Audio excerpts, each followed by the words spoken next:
Sometimes, a single moment can change everything. A simple act of kindness, done without expectation, can send ripples through the world in ways we never imagined. For Renee, a hardworking waitress struggling to make ends meet, it was just another long shift at Melvin's diner. But when she saw an elderly man in a wheelchair struggling to pay for his meal, she made a split-second decision, one that would set off a chain of events beyond her wildest dreams. 3 days later, her boss called her into his office. What she discovered next would leave her speechless and turn her entire world upside down. Renee had always believed that life was about survival. She had spent years juggling double shifts at Melvin's diner, pouring coffee, refilling plates, and scraping by on meager tips just to stay afloat. Every morning before the sun even rose, she tied her apron around her waist, plastered on a polite smile, and braced herself for another exhausting day. The diner smelled like bacon grease and stale coffee, a mix of warmth and weariness that clung to her skin. It wasn't glamorous, but it was a job that paid rent, kept the lights on, and put food on the table, even if just barely. The same customers were a mix of regulars and strangers, some friendly, some indifferent, and a few outright rude. The older ones often slipped her bits of life advice along with their crumpled dollar bills, telling her about the world as if they could prepare her for the hardship she already knew too well. Then there were the ones who never even looked up when she took their order, treating her as nothing more than an extension of the diner itself. It didn't matter. Work was work, and Renee knew better than to expect kindness in return. Her hands were always in motion, grabbing plates, jotting down orders, balancing trays as she weaved through the narrow aisles between booths and bar stools. The diner was small, but always buzzing, the kind of place where the coffee pot never stopped brewing and the scent of frying bacon seemed to seep into the very walls. The bills at home stacked up faster than she could pay them, and exhaustion weighed on her like a second skin. But she never let it show. She had learned a long time ago that no one cared about your struggles, only whether their coffee was hot and their eggs were cooked right. That afternoon, the lunch rush hit like a storm. Orders flew in, plates clattered, and voices filled the space in a chaotic hum. Renee moved like clockwork, her body on autopilot as she refilled drinks and cleared tables. She was used to the rhythm of it, the endless cycle of service, the way time blurred when she was busy. It was easier that way, easier to keep moving, to not think about how tired she was, how little she had left after rent drained her paycheck, how she had dreams once but had buried them under years of struggle. Then she noticed him. In the farthest corner of the diner, near the window, sat an elderly man in a wheelchair. His presence was quiet, almost unnoticeable amidst the chaos of the afternoon rush. He wore a worn brown jacket, buttoned up neatly over a simple shirt, the kind of outfit that spoke of a man who still held on to dignity despite whatever life had thrown at him. His plate was nearly empty, only a few crumbs left from what had once been a sandwich, and his coffee cup had long since been drained. Renee didn't remember seeing him come in, but that wasn't unusual. She was too busy trying to keep up with the rush to notice every new face. What caught her attention wasn't his appearance, but the way his hands shook as he reached for his wallet. It was a small movement, but one that sent a ripple of unease through her. His fingers trembled slightly as he flipped open the worn leather, rummaging through its contents with slow, deliberate motions. Renee had seen this before. The hesitance, the silent calculations, the stalling. She had lived it herself. The quiet panic of realizing you didn't have enough to cover a meal. The desperate hope that maybe, just maybe, you'd miscounted your money. Her heart clenched as she watched him pull out a few crumpled dollar bills and a handful of coins, his expression unreadable but his body language saying everything. He was short, not by much, but enough. Enough that he was sitting there, trying to figure out what to do next, how to keep his dignity intact while searching for a solution. Before she even had time to think, Renee moved. She walked over with a soft but firm voice. "Hey, sir. Don't worry about it. her hand gently pressed against the check before he could reach for it. "I got this one." The old man looked up, surprise flickering in his tired eyes. "You don't have to do that," he murmured, his voice rough like it had carried too many stories over the years. "I know," Renee replied simply, offering a small, reassuring smile. "But I want to." She slid the check away before he could protest again and turned toward the register. It wasn't like she had extra money to spare, but something in her gut told her this was the right thing to do. The man watched her the entire time, his gaze steady, unreadable, but heavy with something she couldn't quite place. By the time she returned, his expression had shifted. There was gratitude, yes, but something else too. Something deeper. "You're a good person," he finally said, his voice quieter now, almost contemplative. Renee chuckled, brushing it off. "Just a person who's had tough days too." The man reached into his jacket pocket and pulled out a small creased piece of paper. He held it out to her. "Take this," he said. "If you ever need anything." Renee hesitated before taking it, glancing down at the shaky handwriting. "Just a phone number." She smiled politely, slipping it into her apron pocket. "That's really kind, but you don't owe me anything." His lips pressed into a thin line, his eyes studying hers for a long moment before he finally gave a small nod and tucked his wallet back into his lap. Renee didn't think much of it after that. She had covered meals before. It wasn't about the money. It was about treating people like people. She crumpled the piece of paper into her pocket, finished wiping down the counter, and went right back to work. What she didn't know, what she couldn't have possibly imagined, was that this single act, this fleeting moment of kindness, was about to change everything. The rest of Renee's shift passed in a blur of clinking plates, refilled coffee cups, and tired smiles exchanged between rushed customers and exhausted staff. The old man in the wheelchair sat quietly for a while, gazing out the window as if lost in thought. Eventually, he nodded to her in silent thanks and rolled himself toward the door, disappearing into the world beyond the diner's glass walls. No dramatic farewell, no lingering conversation, just a quiet departure, like so many before him. And just like that, he was gone. By the time Renee finished her shift and walked into her tiny apartment that night, the encounter had already begun to fade from her mind. She tossed her purse onto the couch, kicked off her shoes, and emptied her pockets onto the kitchen counter. Receipts, a couple of crumpled dollar bills, a stray pen, and then her fingers brushed against something small and worn. She frowned, picking it up. The old man's note. A simple piece of paper, folded and creased, with a phone number scribbled in shaky handwriting. She hesitated for a moment, staring at it under the dim light of her kitchen. There was something about the whole thing that lingered in her mind, a strange weight she couldn't shake. Maybe it was the way he had looked at her, the way his eyes had held something unspoken, something important. But she shook her head, chuckling softly to herself. People were funny. Maybe he was just lonely. Maybe he just wanted someone to talk to. Either way, she wasn't expecting anything to come from it. She tucked the note into a small bowl where she kept spare change and forgotten grocery lists, then pushed it aside and moved on with her night. The next 3 days came and went in the same exhausting rhythm. Wake up before dawn, work until her feet ached, clock out, go home, sleep, and repeat. The cycle never changed, and Renee had long stopped expecting surprises. That's why, when her manager Carl called her into his office on the third day, her first instinct was that something was wrong. Carl wasn't the type to pull employees aside unless it was serious.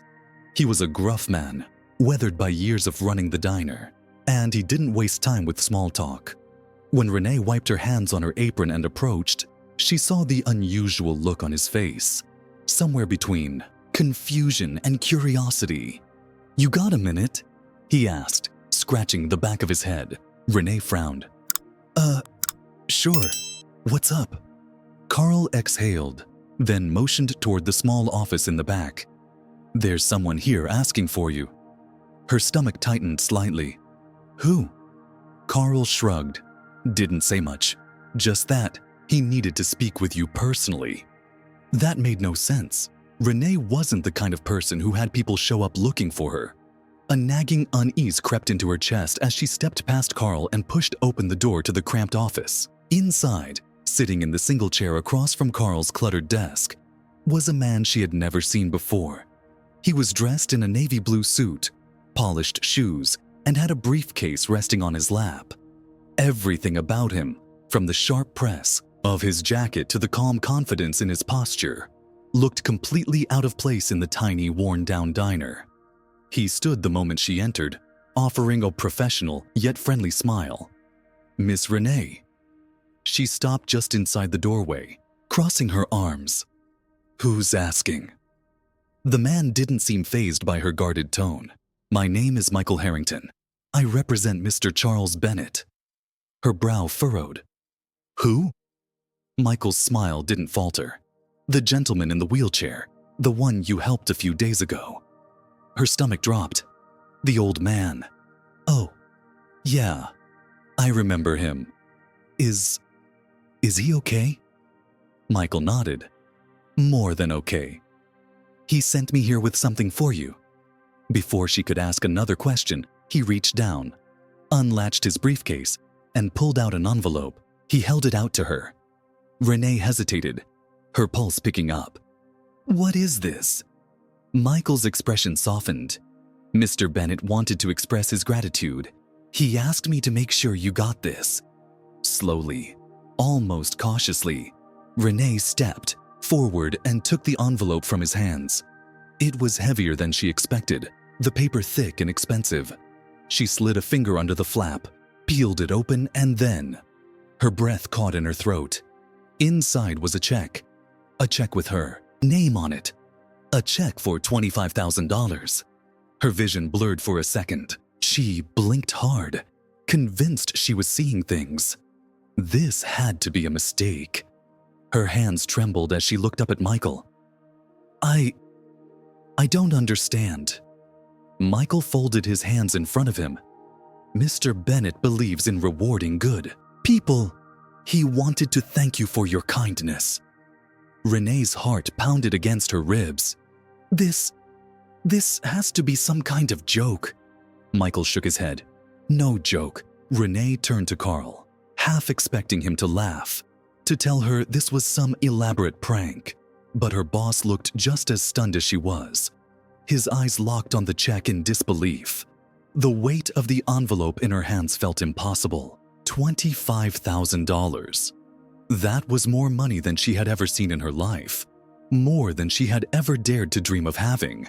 And it had all come from a single act of kindness.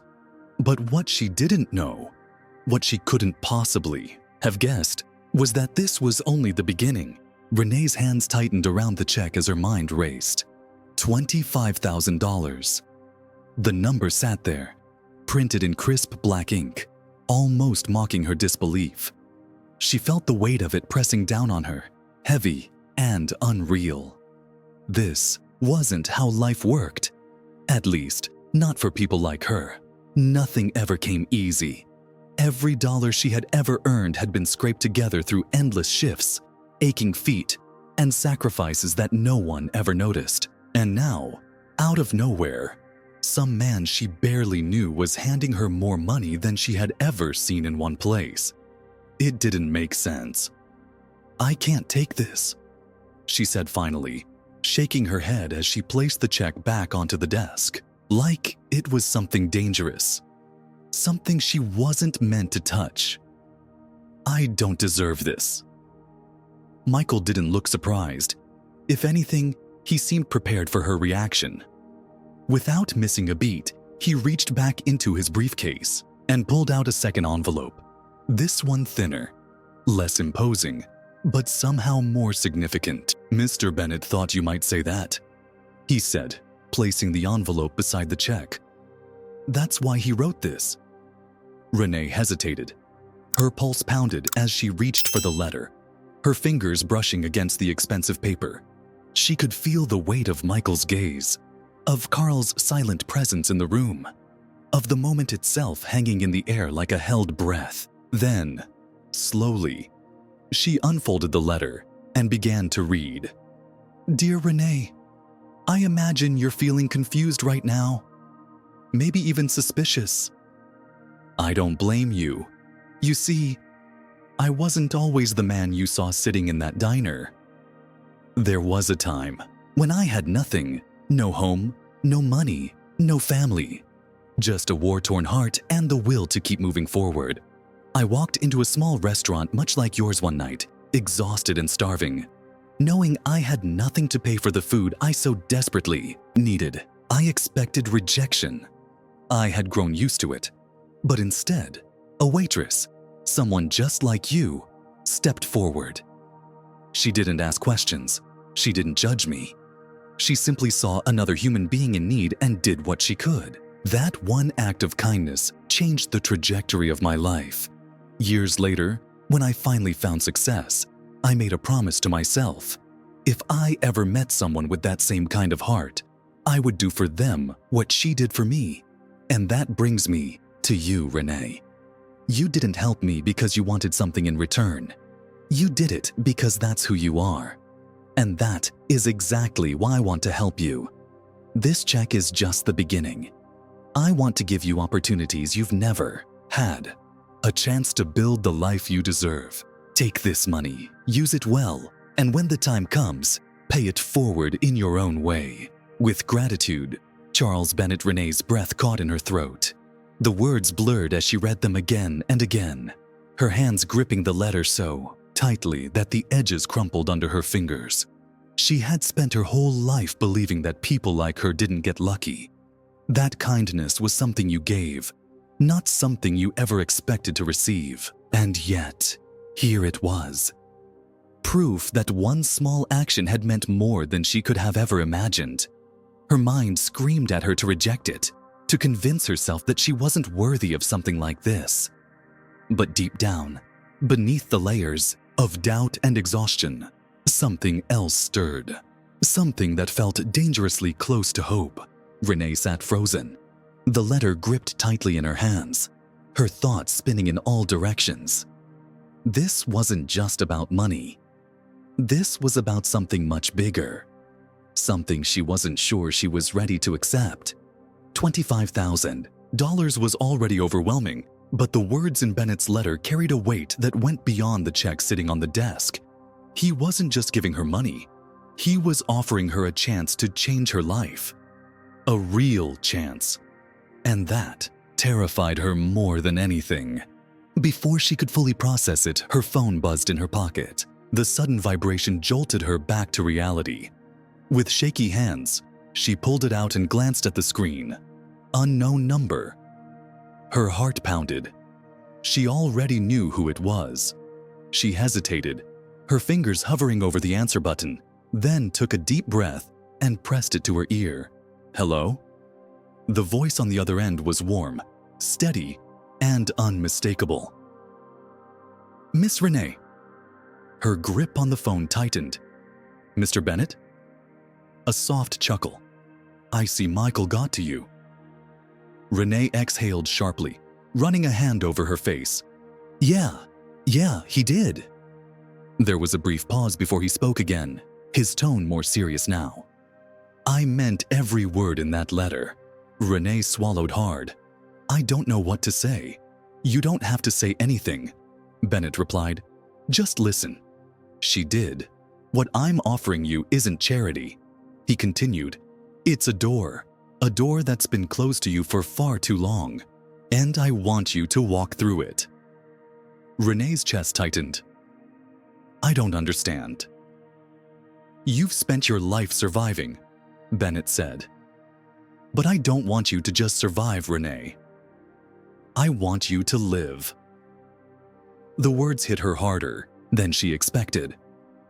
For years, she had convinced herself that this was just how life was. Struggle, exhaustion, scraping by one shift at a time. But now, For the first time, someone was telling her it didn't have to be that way. Then came the part that truly stunned her. "I've already set things in motion," Bennett said. "If you want it, there's a full scholarship waiting for you. A fresh start. A way to chase the dreams you've put on hold for too long." Renee's breath caught. Scholarship? You didn't think I was just going to throw money at you and disappear, did you?" Bennett chuckled. "I'm offering you a way out, Renee. A chance to build something for yourself." Her mind reeled. This wasn't just a gift. It was an opportunity, a future she had never even dared to dream about. And for the first time in her life, she had to ask herself the hardest question of all. Could she take it? Silence stretched between them, thick and heavy. Renee stared at the check, the letter, the impossible opportunity laid out before her. Her entire life had been about working hard just to stay afloat, about surviving, not dreaming. And now, Charles, Bennett was telling her that she didn't have to fight alone anymore, that she had a way out, a fresh start, a chance to rewrite her story. But could she take it? Her voice came out quiet, uncertain. "Why me?" Bennett didn't hesitate. "Because you didn't think twice before helping me. You didn't do it for recognition, for a reward. You did it because that's who you are. And that is exactly why you deserve this." Renee swallowed hard, her grip tightening on the phone. She wanted to believe him, wanted to believe that good things could happen to people like her. But the doubt, the years of struggling, made it hard to accept. "What if I fail?" she asked, barely above a whisper. "Then you try again," Bennett answered simply. "No one succeeds without falling a few times. The only mistake you can make is not trying at all." Renee closed her eyes, inhaling deeply. The weight of this decision pressed down on her, but beneath it, something new flickered, a quiet, unfamiliar feeling. Hope. She opened her eyes and let out a shaky breath. "What do I do next?" Bennett's voice was warm. "You take the first step." And just like that, Renee realized something. This wasn't just about money. It wasn't even about the scholarship. It was about believing, for the first time, that she was worthy of something more. That maybe, just maybe, kindness didn't just go one way. That sometimes, life gave back. For the first time in years, Renee felt something shift inside her. For the first time, she felt free. Renee sat in that tiny office, staring at the check, the letter, and the life-changing choice in front of her. The fear of the unknown still clung to her, but for the first time, it wasn't stronger than the hope growing inside her. She had spent so long believing that life would never offer her a break, that kindness was something she gave but never received. And yet, here it was, proof that one small act could ripple out in ways she never imagined. She thought about all the long nights, the exhaustion, the sacrifices. She thought about the people who had told her that dreaming was a luxury she couldn't afford. But now, standing at the edge of something bigger than herself, she realized the truth. She had been surviving for so long that she had forgotten what it meant to live. With one deep breath, she made her choice. She wasn't going to let fear hold her back anymore. She was going to take the chance. And maybe, just maybe, one day she'd be the person sitting across from someone else, handing them their own chance at a better life. Because kindness is never wasted. It always finds its way back. If this story moved you, take a moment to reflect on the power of a small act of kindness. You never know when a simple gesture might change someone's life, or even your own. Don't forget to like, share, and subscribe for more inspiring stories. And remember, the world could always use a little more kindness.